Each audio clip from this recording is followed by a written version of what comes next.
Muy buenos días. Es más que posible que jueces y fiscales españoles estén abriendo el camino a un derecho penal internacional para el siglo XXI. Lo que se trata de juzgar ahora en España es a los responsables del secuestro, tortura, violación, asesinato, desaparición de miles de personas hace más de 20 años, tanto en Chile como en Argentina. Es la primera vez que las víctimas y sus familias encuentran una tutela judicial efectiva a los miles de crímenes de ambas dictaduras militares que actuaban al unísono bajo la denominación de Operación Cóndor para detener en centros clandestinos, asesinar y enterrar en fosas comunes, lanzar a detenidos desde aviones en alta mar o secuestrar a recién nacidos. De momento se ha logrado la detención en Londres del dictador chileno Augusto Pinochet a la espera de su extradición a España y la orden de detención de la cúpula militar de la dictadura argentina, además de todos sus siniestros colaboradores. Y aunque se habla de crímenes contra la humanidad, lo mismo que cuando se descubrieron los horrores del genocidio nazi, juristas y políticos debaten sobre la competencia de la justicia española en los casos de Chile y Argentina. Casos en los que existen también notables diferencias, ya que los miembros de las juntas militares argentinas fueron juzgados y condenados, aunque fueran indultados luego por un gobierno elegido democráticamente. El caso es que en las últimas horas se han producido nuevos movimientos para tratar de evitar la extradición a España de los acusados. Por un lado, el gobierno británico ha aceptado someter a exámenes médicos a Pinochet para considerar la petición de liberación del ex dictador por razones humanitarias, tal y como solicita el gobierno de Chile.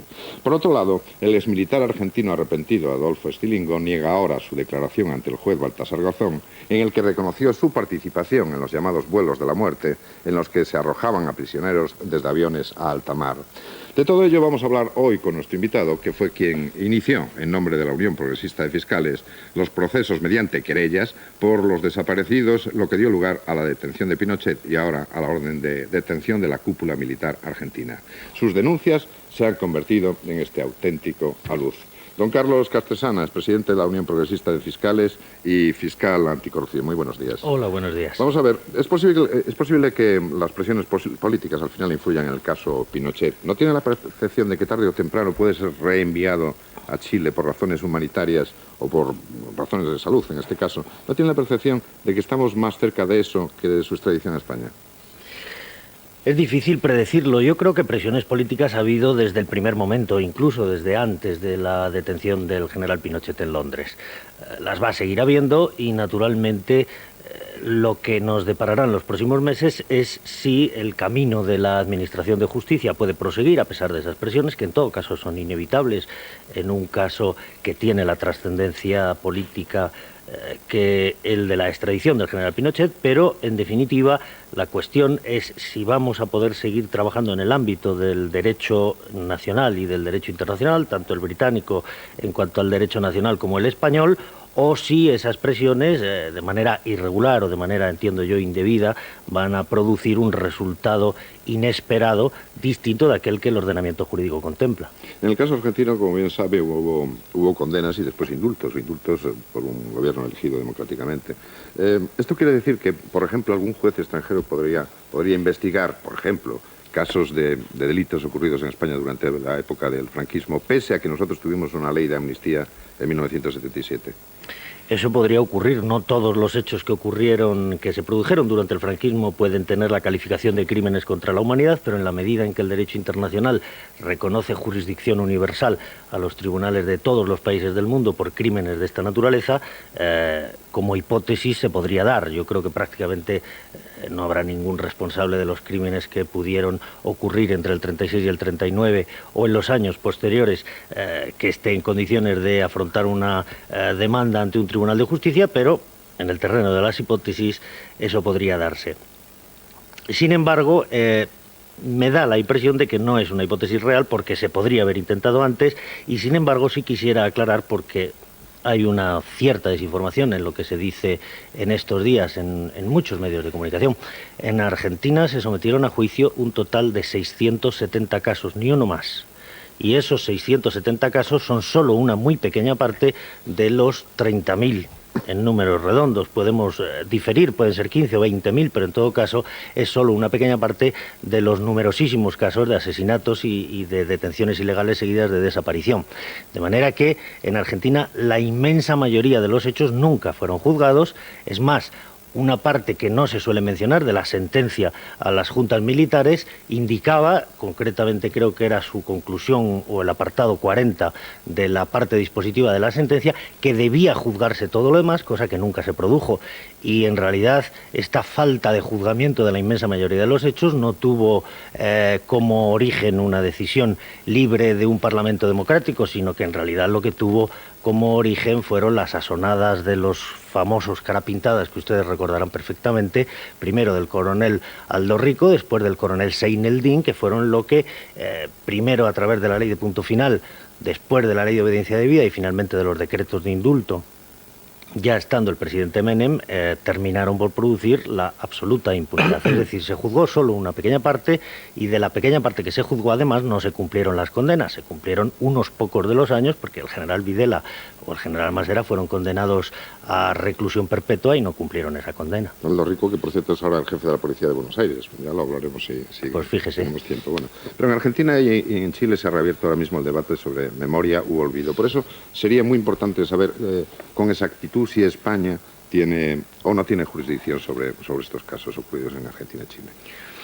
Hombre, yo creo que la Sala de lo Penal de la Audiencia Nacional lo ha declarado con toda claridad y con toda contundencia. Hay razones jurídicas, hay razones que están en el derecho penal internacional, del que España es solo uno de tantos miembros.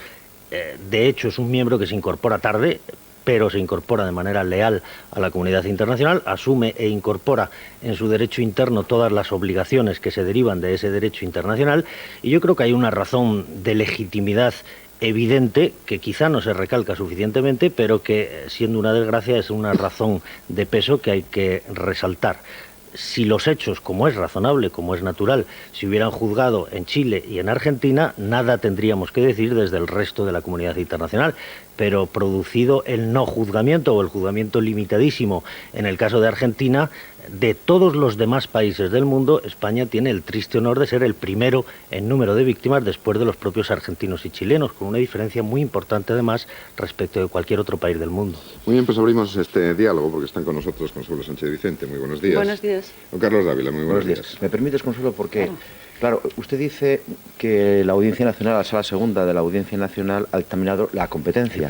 El pleno de la Sala Segunda de la Audiencia Nacional.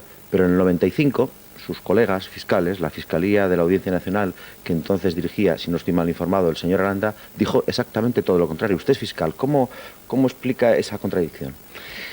Eso no es así. Fíjese, en marzo del 96, cuando se interpone la denuncia, la Fiscalía de la Audiencia Nacional, sin pronunciarse, eleva una consulta a la Fiscalía General del Estado. La Fiscalía General del Estado, después de unos titubeos, resuelve, previa convocatoria de la Junta de Fiscales de Sala, no impugnar la competencia. En el caso de Argentina, de hecho, no se impugnó la competencia, el juez la declaró y el procedimiento siguió adelante sin recurso del fiscal. Cuando 3 meses después se interpone la denuncia respecto de Chile, en julio de 1996, la Fiscalía de la Audiencia Nacional no solamente no se opone, sino que informa favorablemente la competencia. El primer vuelco que se produce en la posición oficial del Ministerio Fiscal en la causa es en diciembre de 1997, cuando se lleva casi 2 años de instrucción, cuando ya se ha producido la orden internacional de detención del general Galtieri, que tampoco fue objeto de recurso. En definitiva, cuando desde Argentina y desde Chile se empieza a tomar en serio esa iniciativa, se empieza a mostrar una preocupación y correlativamente, sin que eso haya sido suficientemente explicado, la Fiscalía General del Estado cambia absolutamente su posición. Me gusta mucho que usted diga esto porque contradice incluso al fiscal general del Estado de entonces, el señor Granados, porque el señor Granados decía igual que no tenía competencia la Audiencia Nacional y que no tenía España competencia. Esto está en las hemerotecas, usted ha contradicho tanto al fiscal Aranda como al fiscal Granados y me gusta que lo haga así porque aclara muchas cosas. Yo de todas maneras le sugiero que consulte usted la memoria de la Fiscalía General del Estado del año 97, donde consta expresamente que la Fiscalía informó a favor de la competencia. Vamos en el caso de Chile. Señor Castresana, yo no sé si el caso argentino y el caso chileno son idénticos a los efectos que aquí nos ocupan. Son 2 dictaduras, hubo crímenes terribles. Creo que entre las 98 personas que reclama el juez Garzón están algunas de estas que ya han sido juzgadas y amnistiadas o indultadas. Pero sobre el fondo de la cuestión, sobre si alguna vez habrá una justicia globalizada, como estamos yendo hacia una economía globalizada, hay una pregunta, una duda casi filosófica: ¿hasta dónde nos vamos a remontar hacia atrás para pedir cuenta a los asesinos del daño infligido a las víctimas? O sea, ¿hasta dónde?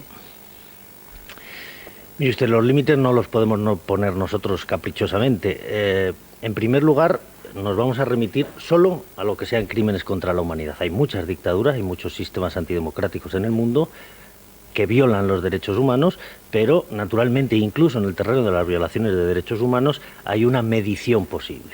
Solo los hechos más graves, solo los hechos que se dirigen desde el Estado contra la sociedad civil indefensa tienen la condición de crímenes contra la humanidad. Solo estos son perseguibles con jurisdicción universal. En cuanto al momento hacia atrás en el tiempo, pues son crímenes que están declarados imprescriptibles por la Organización de Naciones Unidas. Consiguientemente, no hay un límite temporal que impida la persecución, pero sí hay un límite en cuanto a la calificación de los hechos. Dicen que toda transición a la democracia es un apaciguamiento de la memoria. No sé si usted está de acuerdo o no con este principio que se plantea, ¿no? Pero en todo caso, ¿tuvieron en cuenta ese detalle a la hora de presentar las querellas y iniciar los procesos? Sí, lo tuvimos en cuenta, es decir, procuramos ser responsables y naturalmente no tenemos la menor intención de alterar el panorama político de ningún país, más porque además no es un problema que nos afecte directamente ni en el que tengamos que intervenir. Nosotros, cuando decidimos interponer la denuncia, y fue una decisión reflexiva, no fue una decisión precipitada ni alegre, tuvimos en cuenta fundamentalmente dos cosas. Primero, que el área de América Latina era el más próximo a nosotros culturalmente, donde por lo tanto una iniciativa desde España podía tener una repercusión efectiva en la defensa o en la mejor protección de los derechos humanos. Y en segundo lugar tuvimos en cuenta, insisto, que yo creo que hay una legitimación que nadie puede negar, y es el número importantísimo de víctimas de nacionalidad española, aunque este no sea un criterio, porque lo ha dicho la Sala de lo Penal de la Audiencia Nacional, no sea un criterio definitivo o excluyente de otros para atribuirnos la competencia. Desgraciadamente, y aun cuando, insisto, yo no soy quien, desde luego, para valorar esos procesos de transición democrática que tuvieron lugar tanto en Chile como en Argentina, lo cierto es que las reclamaciones son reclamaciones de las víctimas, alguno de ustedes lo ha mencionado ahora. Este no es un proceso del Estado español ni del gobierno español que reclaman nada a su homólogo de aquellos países, sino que el abrir el cauce procesal a las víctimas para que éstas puedan obtener tutela judicial, la consecuencia que ha producido es que en un 98% de los casos son víctimas chilenas y víctimas argentinas las que han venido a la Audiencia Nacional Española a procurar que aquí se les reconozca lo que allí indebidamente se les niega. Consiguientemente, nosotros entendemos, y esta ya es una valoración absolutamente a título personal, que por desgracia, en la transición democrática de Chile quedaron una serie de asignaturas pendientes muy importantes, quedó un absoluto sistema de impunidad en pie respecto de crímenes condenados por el derecho internacional, no condenados por la ley interna española, y en el caso de Argentina, así como hubo un esfuerzo serio por parte de las primeras autoridades democráticas, del gobierno de Raúl Alfonsín, por conceder la tutela judicial, por expulsar de las fuerzas de seguridad del Estado, de los cuerpos que supuestamente estaban al servicio de la sociedad, a aquellas personas que más significadamente habían participado en los crímenes. Todo ese proceso en Argentina se abortó absolutamente con una serie de decisiones que no es que lo digamos nosotros, lo dijo la Comisión de Derechos Humanos de San José de Costa Rica y lo ha dicho también reiteradamente el Comité de Derechos Humanos de Naciones Unidas, son nulas desde el punto de vista del derecho internacional. ¿Van ustedes a realizar o van ustedes alguna instrucción o van a plantear alguna denuncia en el caso de Cuba? Mire usted, el caso de Cuba es posiblemente uno de los que yo mencionaba con anterioridad. Cuba, naturalmente, es un país no democrático, es una dictadura, es un país en el que se violan los derechos humanos, pero hay con muchos españoles implicados, además. Con muchos españoles implicados. Sin embargo, hay un problema de medida. Yo dudo, por la información de la que disponemos, que en Cuba se hayan cometido crímenes de lesa humanidad. Hay violaciones de derechos humanos, hay presos políticos, pero que yo sepa no se arroja a personas vivas desde los aviones a millares, no se las ni mata se les en entierra mazmorras en fosas comunes, ni son objeto de ejecuciones extrajudiciales. Si usted tiene una verdadera preocupación por la situación de los derechos humanos en América Latina, en este momento, yo le sugiero que se fije usted más en Perú, por ejemplo, donde desde el autogolpe del presidente Fujimori se ha encarcelado en una cantidad de entre 5 y 7.000 personas en juicios que Naciones Unidas ha dicho que carecen de las mínimas garantías, o le sugiero que se preocupe usted de Colombia, donde hay 3.000 ciudadanos desaparecidos sin que los poderes públicos estén en absoluto en condiciones de dar respuesta, o países tan homologados como México, donde hay 500 ciudadanos desaparecidos con nombres y apellidos sin que nadie aceptó la sugerencia y le buscarlos. sugiero a usted que se fije, por ejemplo, en cómo se mata en las mazmorras de Cuba. Yo me fijo en la situación de Cuba y me preocupa especialmente. Lo que le estoy diciendo es que hasta donde yo sé, y tampoco lo estoy diciendo yo, lo ha dicho también la Sala de lo Penal de la Audiencia Nacional, porque usted sabrá que este año pasado ha habido una denuncia de esos hechos y la competencia no ha sido admitida precisamente en la consideración de que no había, respecto a aquellos crímenes, jurisdicción universal desde España. Hay un punto es curioso, que que una cosa sí y otra no, es curioso. Pero esto le tiene usted que preguntar a la Sala. ¿Y a usted, que ha promovido la denuncia? Hay un punto en el que yo sí coincido con lo que está planteando Carlos, y es los dictadores en activo, haya o no constancia de genocidios, torturas o crímenes contra la humanidad, nos consta, lo estamos viendo en las hambrunas africanas, en las cuestiones de los Grandes Lagos. Tenemos noticias de Chechenia, tenemos noticias de Guinea, de lo que ha pasado en Kosovo. Nos consta que están ocurriendo las mismas cosas que ocurrían con dictadores que ya no lo son. Entonces, a mí hay otra cuestión que tiene que ver además con la reflexión sobre el futuro Tribunal Penal Internacional, que es quién juzga a los vencedores.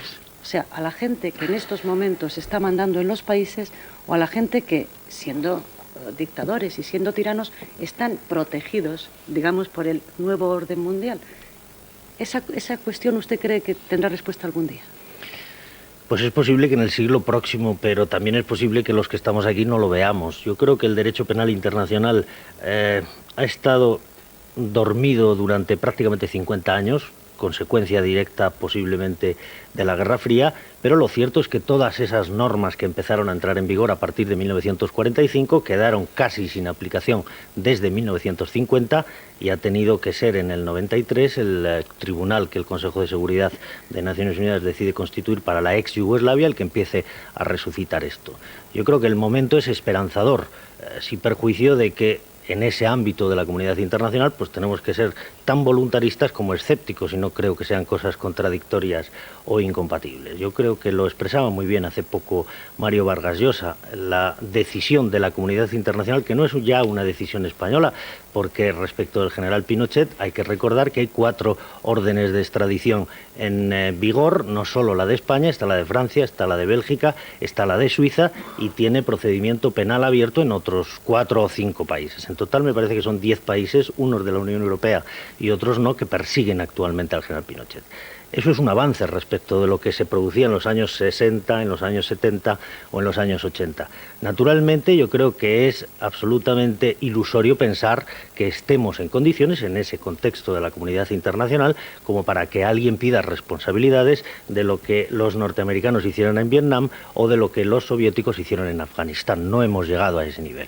Posiblemente, además, hay otros dictadores o exdictadores con mucha mayor responsabilidad que la que se imputa al general Pinochet, a los que tampoco hay condiciones objetivas para exigir responsabilidad hoy, ni posiblemente las va a haber por el resto de sus vidas. Yo creo que hay que acotar en el terreno de lo jurídico, y ahí, por ejemplo, se viene concretando, se viene reiterando que los jefes de Estado en activo disponen de inmunidad diplomática por el cargo que desempeñan, y naturalmente eso impide cualquier posibilidad de ejercer acciones contra ellos, y en el terreno de lo posible pues habrá que esperar lo que nos depare en los próximos años, que yo estoy seguro que es un movimiento que se ha puesto en marcha y que no se va a detener. A mí una de las cosas que me preocupan es que hay gente que argumente que el terrorismo de Estado no es terrorismo en términos jurídicos precisos, porque eso nos podría llevar incluso a conectar con el caso Gal. Me interesaría eso para cómo rebaten esa opinión, la opinión de los que argumentan así. Pues lo que nosotros decimos es que la Constitución no hace diferencias, de manera que todo el terrorismo, sea de Estado o sea contra el Estado, debe recibir la misma respuesta jurídica.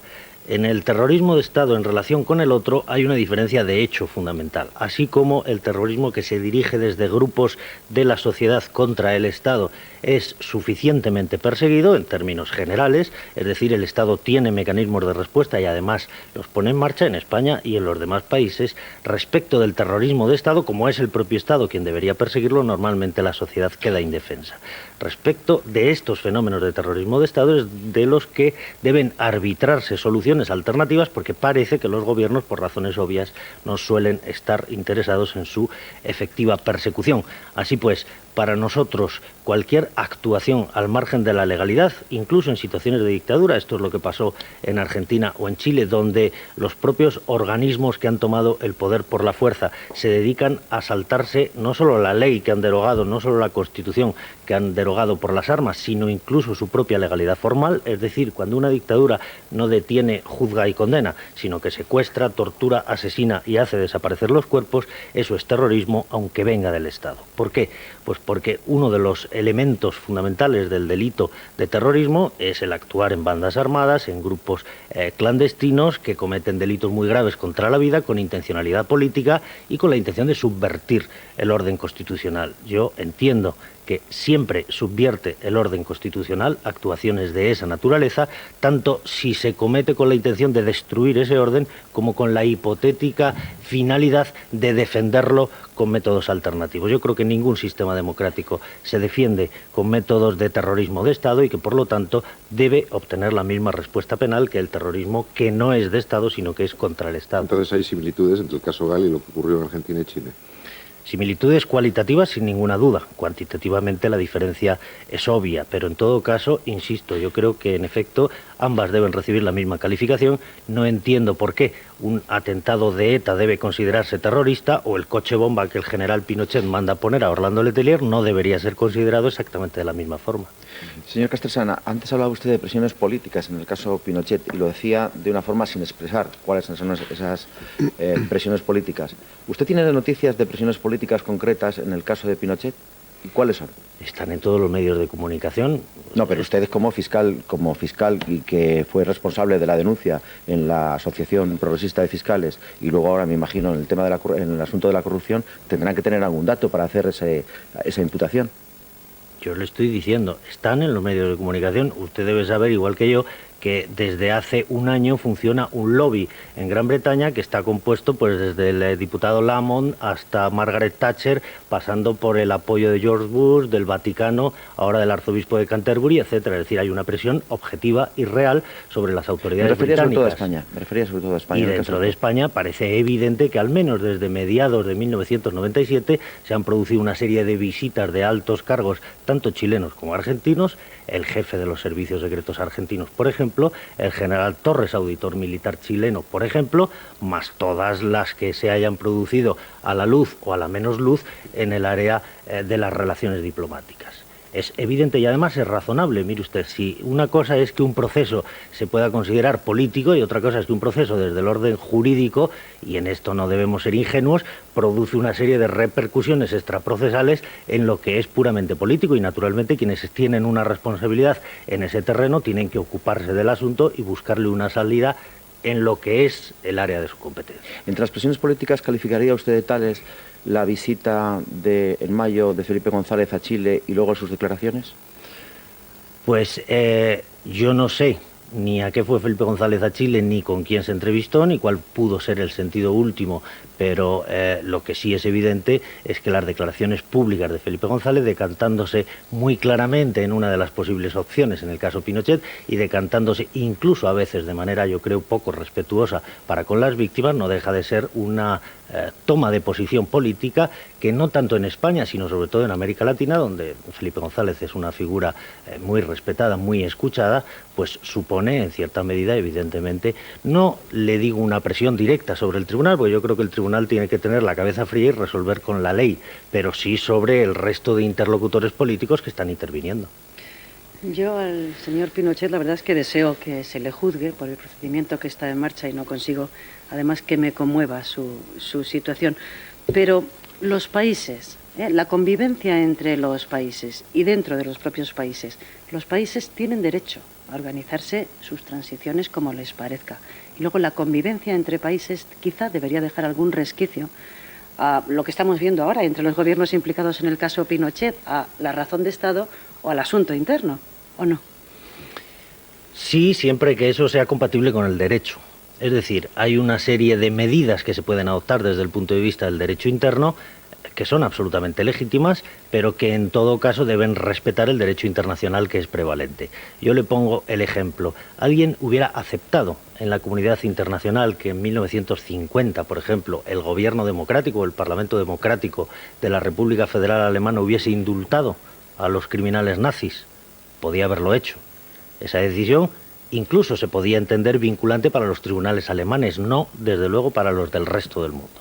De manera que, cuando no lo decimos nosotros, el Comité de Derechos Humanos de Naciones Unidas está diciendo la ley de punto final, la ley de obediencia debida, los decretos de indulto y el decreto de autoamnistía del general Pinochet son nulos desde el punto de vista del derecho internacional, eso podrá tener dentro de esos países el efecto que sus tribunales interpreten y quieran aplicar.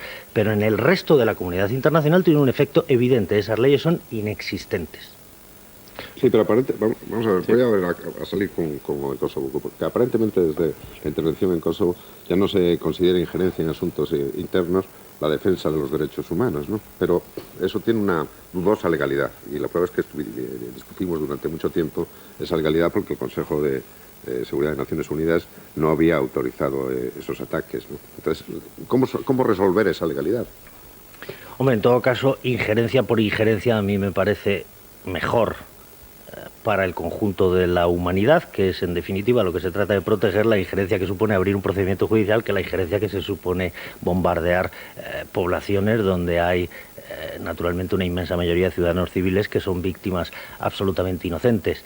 El derecho internacional contempla muchas alternativas posibles, pues desde la adopción de sanciones económicas a la adopción de medidas diplomáticas de sanción o de represalia, o incluso el uso de la fuerza. El uso de la fuerza yo entiendo que debe ser, por mantener un mínimo de orden en el ámbito de las relaciones internacionales, siempre previamente autorizado por el Consejo de Seguridad de Naciones Unidas. Pero volvemos a lo mismo, seamos realistas, hay países que se pueden permitir el lujo de adoptar iniciativas, incluso iniciativas bélicas, sin necesitar el permiso del Consejo de Seguridad de Naciones Unidas y sin que por eso se considere que esa guerra es una guerra de agresión. Esta es la realidad, en este punto estamos. A mí me gustaría pensar que dentro de unos años vamos a poder estar en un punto de mayor avance donde, por ejemplo, Estados Unidos acepte el Tribunal Penal Internacional, cosa que no ocurre hoy. ¿No? Es que ese es el tema del Tribunal Penal Internacional, porque usted ha citado el caso de los nazis y ha citado la Comisión de Derechos Humanos de la ONU. La Comisión de Derechos Humanos ejerce una labor fantástica, y me imagino que sí, pero hoy mismo quiero decir, en estas fechas, en estos tiempos, existen juristas muy reputados en todo el mundo que incluso desde el punto de vista democrático ponen en duda la idoneidad de Nuremberg. La idoneidad y la jurídica. Entonces y también, la ponen entonces. Es decir, y la Comisión de Derechos Humanos, por otra parte, pues es, desde el punto de vista de la filantropía internacional, fantástica. Pero yo dudo que tenga algún tipo de juridicidad absolutamente incontrovertible. Lo dudan también los juristas. Por eso le digo que este tipo de apelaciones a lo que pasó con los nazis y a la Comisión de Derechos Humanos, pues es muy discutible, ¿no? Claro que es discutible. Fíjese usted hasta el punto de que en cuanto al carácter obligatorio de las resoluciones de Naciones Unidas, pues evidentemente la respuesta que puede obtener no es la misma si le pregunta a Saddam Hussein que si le pregunta a las autoridades israelíes. Hay resoluciones que el Consejo de Seguridad ha impuesto y además ha impuesto por las armas, y hay otras resoluciones que ha dictado y que los países afectados se niegan a escuchar y mucho menos a acatar, pues desde hace prácticamente décadas. Yo creo que ese es el punto del derecho internacional. Tenemos que procurar avanzar hacia una estructura de comunidad internacional donde todos los países sean respetuosos con el derecho. El problema es que naturalmente los fuertes van a ser los que en último lugar se sometan a un control que no proceda de sus propias autoridades, porque tienen la fuerza para no hacerlo. No se lo decía porque esos dos argumentos, como argumentos de autoridad, tanto Nuremberg como la Comisión de Derechos Humanos, pues no tienen un argumento incontrovertible. Eso es lo que le quería decirle. Sí, indudablemente. Estamos abriendo camino y naturalmente encontramos opiniones muy contradictorias. Yo creo que de todas maneras a los efectos que aquí nos interesan, es importante resaltar que la iniciativa española, primero, no es sola. Había un proceso, por ejemplo, contra los 80 principales miembros de las juntas militares y de las zonas militares argentinas en Italia, abierto desde el año 90. Tampoco hemos innovado gran cosa. Nosotros hemos retomado la parte del problema que nos afectaba, pero no hemos hecho algo absolutamente nuevo. Esto encuentra resistencias sobre todo porque tiene una consecuencia nueva en el derecho internacional. Todo ese ámbito de relaciones internacionales hasta ahora era monopolio de los gobiernos, por mor de dirigir la política exterior, querían controlar desde las relaciones económicas hasta las relaciones diplomáticas, pasando también por ese otro área de fricción entre Estados, que es el ámbito de los derechos humanos, y en los últimos tiempos se produce una incursión del Poder Judicial en ese área de gestión. Naturalmente eso produce reticencias, produce resistencias, pero no en el gobierno español, en general en todos los gobiernos, porque el Poder Ejecutivo ve que una parte de su gestión o una parte de sus competencias empieza a ser, entre comillas, invadida por el Poder Judicial. Pero hay que recordar que el Poder Judicial también es Estado, y los gobiernos tendrán que empezar a entender que no todo lo que se refiere a las relaciones internacionales puede ser controlado en exclusiva por los poderes ejecutivos, sino que el Poder Judicial, porque está en las leyes y porque está en el derecho internacional, está empezando a tener algo que decir. Yo estoy con usted en que eso lo veremos un siglo de estos, porque es verdad que lo que ha sido posible en Kosovo, ante un caso evidente de genocidio y de crimen contra la humanidad, no está siendo posible en Chechenia, porque es zona de influencia de un país fuerte, Rusia. No está siendo posible en el Tíbet, porque es zona de influencia de otro gran bloque, China. Y no está siendo tampoco posible en Turquía, sigue en Irak, por la masacre contra los kurdos, ¿no? En Turquía no, que es de la OTAN, es de los nuestros. Pero en fin, yo me gustaría parar un momento en algo que nos está llamando muchísimo la atención a los españoles, porque se han producido algunos casos últimamente concatenados y que tiene que ver también con la cuestión de justicia universal que estamos tratando. ¿Cómo es posible que casos idénticos, supuestos idénticos, malos tratos, violación de un niño, cualquiera de los casos que estamos viendo estos días, haya jueces que dictan sentencias absolutamente contradictorias con la misma ley en la mano? Es el factor humano, ¿eh? Naturalmente, si nosotros encomendásemos la administración de justicia a máquinas, a ordenadores, tendríamos siempre la misma respuesta, pero esa respuesta aplicada al caso concreto produciría seguramente más injusticias, es decir, más inconvenientes que beneficios. La administración de justicia está encomendada a personas. Esas personas, yo creo que en un porcentaje altísimo aciertan en sus resoluciones. Ocurre que eso no es noticia, y en un porcentaje escaso se equivocan. A veces se equivocan de manera estrepitosa, a veces se equivocan lesionando los derechos más elementales de los ciudadanos, y eso naturalmente produce escándalo, y eso naturalmente es fuente de noticias, que es lo que al final llega a la sociedad. Yo creo que ahí hay una realidad preocupante, y es hasta qué punto el conjunto del Poder Judicial es incapaz hoy en día, en términos casi absolutos en España, de transmitir a la sociedad una imagen de 99% de normalidad. Lo que ocupan los titulares de los periódicos es el 1% de anormalidad, que hay que lamentar y que en todo caso hay que corregir. Yo creo que hay un problema, primero, de falta de comunicación, primero de falta de dar a conocer a la sociedad qué servicio de justicia tiene, que evidentemente es mejorable como todos los demás servicios públicos, y falta también, y esa es la parte de autocrítica, posiblemente en muchos casos una respuesta adecuada desde dentro para esos casos, que son pocos, pero que en todo caso requieren respuesta de anormalidad en la aplicación de la ley. En ese 1% de anormalidad a lo mejor está la subida salarial de los jueces, que piden que les suban el salario un 25% cuando el gobierno está dispuesto a subir un 2%, como para todos los funcionarios, ¿no? Los jueces ya han dicho que si no suben un 25% irían a la huelga. No, lo deciden este miércoles. Huelga no. Bueno, están pensando. Movilizaciones. Amenazado con movilizaciones y con ir a la huelga. Sí. Bueno, en todo con caso, acciones simbólicas efectivas, que no sé muy bien lo que es, pero acciones simbólicas efectivas. Pero en todo caso, un pulso salarial, ¿usted considera que es una pelea entre poderes, un problema de competencias entre poderes, de disputa entre poderes? Yo creo que no. Yo creo que no, aparte de que, bueno, yo he escuchado estos días en algunos representantes de las asociaciones que los jueces o los fiscales, en la medida en que son un poder del Estado, deberían disponer de autonomía presupuestaria para fijar sus retribuciones. Mi sensación es que no, que las retribuciones de los jueces, de los fiscales y de todos los demás funcionarios públicos deben estar en los presupuestos generales del Estado y que es el Parlamento quien tiene que decirlo. No, la reivindicación salarial a mí me da la impresión que habría que ubicarla más en ese otro terreno de falta de comunicación que en el terreno de la anormalidad. Yo creo que es normal que un colectivo cualquiera plantee una situación de reivindicación salarial y que lo que falta quizá en estos días es una explicación suficiente de cuáles son las razones y cuál es la génesis de esta polémica. En primer lugar, es una polémica que no es nueva, es una polémica que se arrastra desde hace varios años, que se agudiza desde hace un año cuando el Gobierno, en una situación, yo entiendo, no suficientemente explicada, no suficientemente justificada, en un momento además particularmente inoportuno, porque se produce 15 días después de que se haya pronunciado la sentencia sobre el nombramiento de Eduardo Fungairiño como jefe de la Fiscalía de la Audiencia Nacional y 15 días antes de que empiece el juicio del GAL, aumenta las retribuciones de los magistrados del Tribunal Supremo exclusivamente por decreto ley, es decir, por razones, según se dice, de reconocida y urgente necesidad, nada menos que un 60%. Naturalmente, cuando eso tiene que ser ratificado por el Congreso de los Diputados, ya ha empezado el juicio del GAL. Dígame usted si el principal partido de la oposición, el Partido Socialista, está en condiciones de oponerse a la ratificación de ese decreto ley.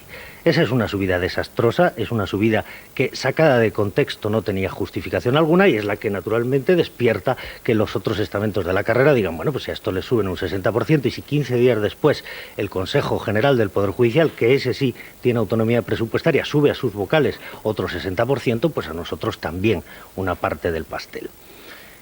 Yo diría, en primer lugar, que la cuestión de la retribución ni es de reconocida y urgente necesidad, ni siquiera es uno de los principales problemas de la Administración de Justicia. Es una cuestión más en agenda que debe tratarse y que posiblemente debió ser tratada hace mucho más tiempo, no en vísperas de unas elecciones generales, porque se presta naturalmente a utilización propagandística o electoral. En segundo lugar, que la retribución de los jueces o de los fiscales tiene que ponerse en relación con el servicio que prestan. Por lo tanto, tiene que ponerse en relación con la productividad, con el rendimiento, con el servicio público y en esa medida, sí, en ese contexto, teniendo en cuenta cuáles son los servicios que se prestan y cuáles son las necesidades de la sociedad, hay que ver si la retribución es adecuada o si es insuficiente. Y si es insuficiente habrá que revisarla en un 25, en un 3 o en un 40, en lo que proceda. Productividad, porque hay jueces que trabajan mucho y otros poquito, ¿verdad? Efectivamente, hay algunos que con que cobraran la mitad de lo que les están dando posiblemente estarían suficientemente pagados. Pero, insisto, tampoco vamos a ver casos concretos que pueden resultar escandalosos. Yo creo que lo que hay que ver es el problema en su conjunto.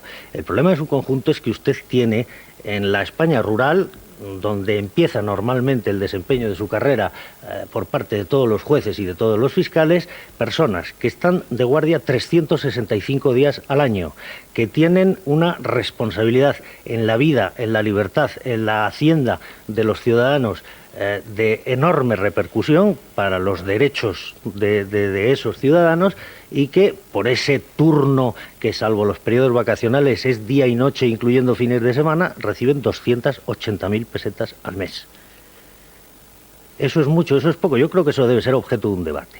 Me parece que no es cierto cuando el Ministerio de Justicia afirma estos días que es una reivindicación sorpresiva, es una reivindicación que venía desde antes, pero que en todo caso se plantea con toda claridad hace más de un año y no parece razonable, entiendo, que digan que en los 2 últimos meses de la legislatura van a preparar 4 proyectos de ley de retribuciones que además saben que esta Cámara no va a poder discutir.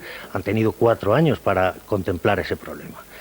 La Administración de Justicia tiene otros problemas prioritarios, sin ninguna duda, pero este es uno de ellos. Ha de abordarse, si no se hizo antes, pues en este momento ya ha de abordarse desde la concepción de que la sociedad española necesita una Administración de Justicia que funcione bien, que no lo hace, y uno de los aspectos puede ser el de las retribuciones. Señor Castresana, ¿no acierto a ver o a establecer la relación, usted nos ilustrará, que existe entre el nombramiento, la designación en un cierto momento del señor Fungairiño, su colega fiscal, como fiscal de la Audiencia Nacional, y la subida de sueldos de los magistrados del Tribunal Supremo? Son instancias diferentes y son cosas que a mi juicio resultan diferentes, pero establezca usted esa relación para ilustrarnos.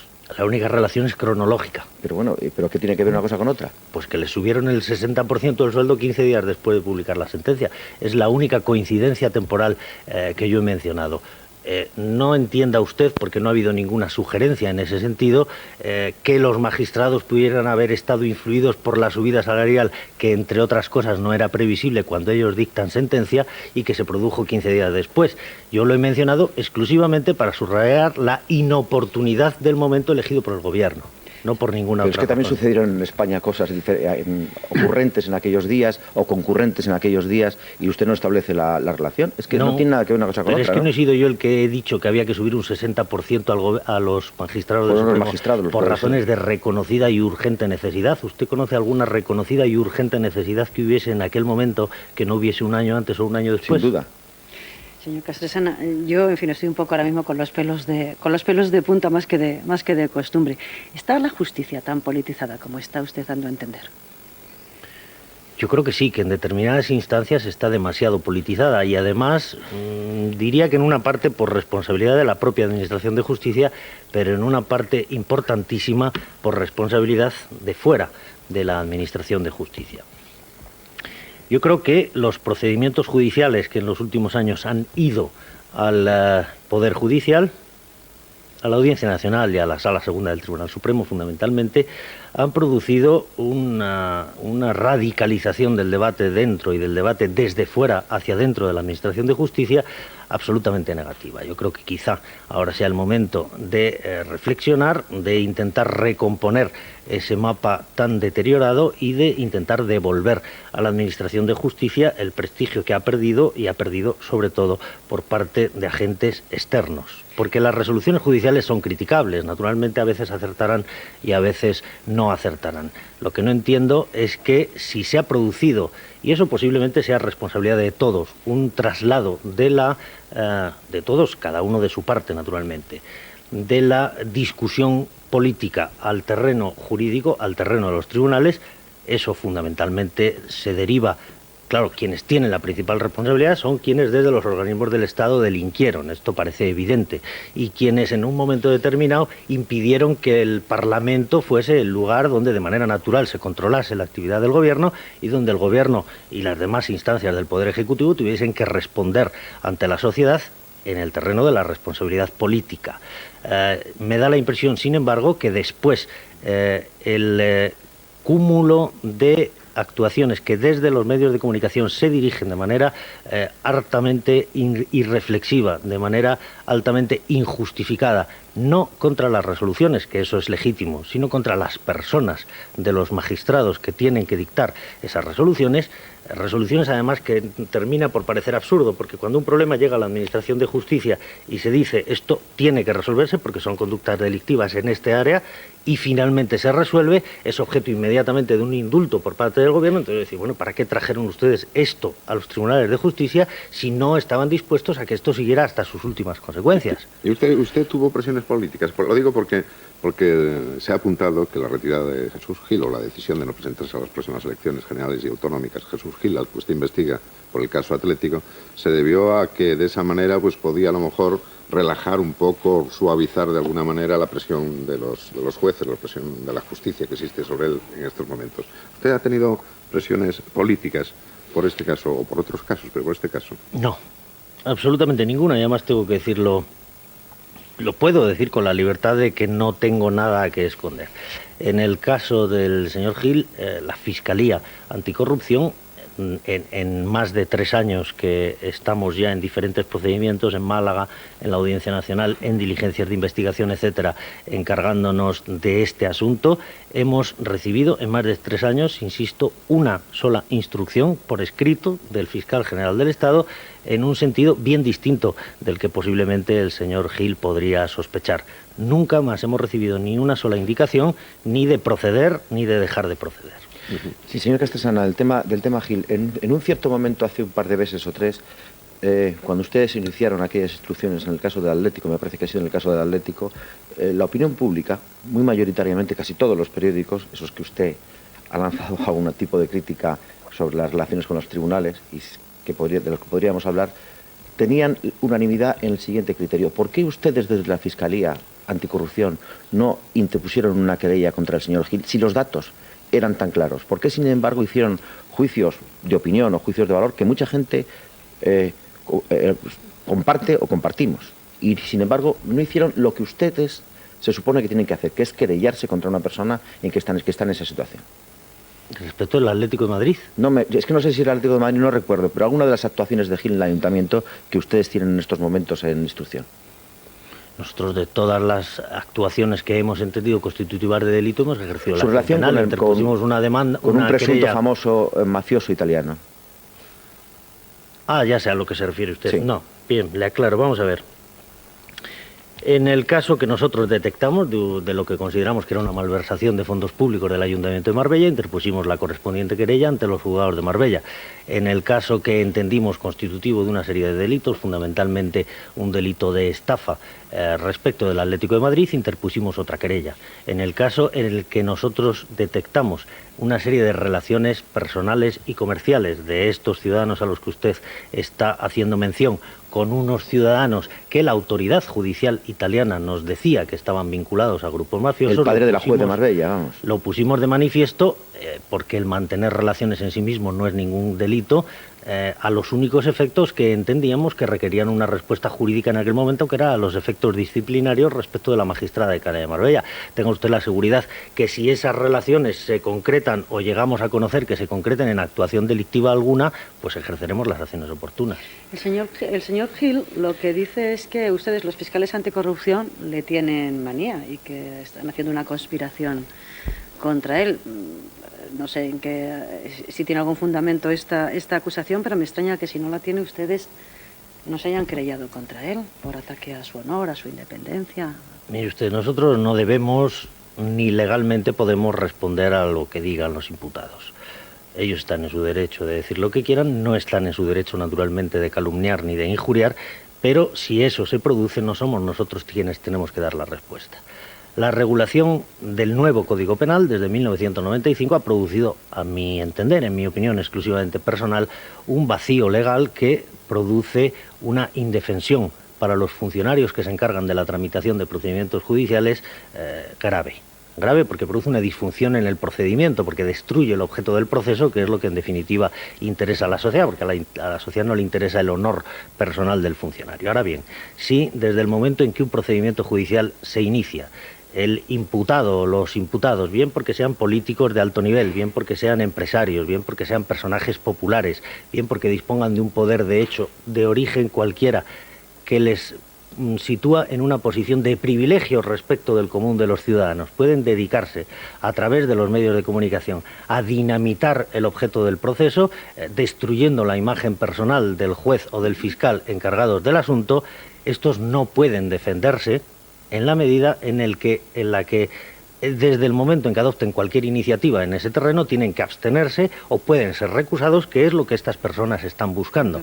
Naturalmente, ¿quién debe defenderlos? La Fiscalía General del Estado. Esto es lo que nosotros hemos puesto de manifiesto, como lo hemos puesto de manifiesto en general en relación con magistrados de la Sala Segunda del Tribunal Supremo que han sido objeto de amenazas, de coacciones, de calumnias o de injurias perseguibles de oficio y que sin embargo no han obtenido respuesta alguna por parte de la Fiscalía General del Estado. No en el caso de Marino Barbero. En el caso de Marino Barbero, por ejemplo, efectivamente, yo creo que es quizá el primer caso en el que de manera significativa un magistrado instructor, por los hechos que está realizando en el curso de la instrucción y sin que nadie ejerza acciones penales, porque si ha prevaricado, si ha cometido cualquier clase de delito, pues ejérzanse las acciones, pero sin ejercer acción alguna es, sin embargo, objeto de una campaña de desprestigio sistemático desde instancias políticas o desde los medios de comunicación, y lo que es verdaderamente preocupante, y naturalmente no lo estaba diciendo solo de este fiscal general del Estado, porque es algo que se produce pues prácticamente del año 90 para acá, es decir, que puede usted considerar incluidos casi a todos los fiscales generales de la década, no ha habido ni un solo caso en el que se hayan ejercido acciones en defensa no de la persona, sino de la institución. La Sala Segunda tiene que poder trabajar en condiciones de serenidad porque es un servicio esencial para la sociedad, porque si la sociedad no tiene un poder judicial que pueda estar a su servicio con tranquilidad, con aciertos y con errores, está indefensa. Mire usted los países de América Latina, y estamos hablando otra vez del tema del principio, donde no existe un poder judicial independiente. y se llega a la conclusión final de que los ciudadanos no confían en los poderes públicos porque no hay una instancia judicial que les tutele con independencia del Poder Ejecutivo. Es un desastre para el sistema democrático. Don Carlos Castesano, lo vamos a dejar así, ya se ha terminado el tiempo por hoy. Muy bien, muchas gracias. Muchas gracias por haber estado aquí hoy con nosotros en directo en los desayunos de Radio Televisión Española. Gracias. A ustedes, buenos días. Muy buenos días. Casi te llamo Fernando. Carlos Dávila. Es que mira, por ahí los lunes está Fernando Javi. Carlos Dávila. Ya lo sé. Bien, esto ha sido todo por hoy. Volveremos otra vez mañana aquí en los desayunos de Radio Televisión Española. Su lugar de encuentro. Gracias.